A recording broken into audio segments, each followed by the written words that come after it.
Hi guys, আসসালামু আলাইকুম। সকলে কেমন আছেন? আলহামদুলিল্লাহ, আপনাদের দোয়ায় আমি অনেক ভালো আছি। আশা করি সবাই ভালো আছেন।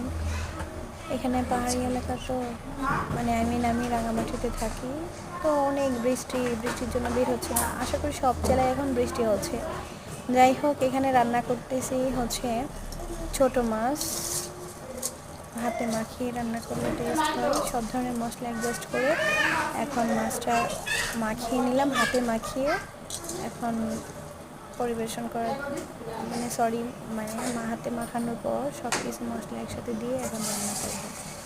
যাই হোক, কার কার ছোটো মাছ খেতে পছন্দ করে সবাই কমেন্টসে জানাবেন এবং লাইক কমেন্ট শেয়ার করেন। সবাই ভালো থাকবেন।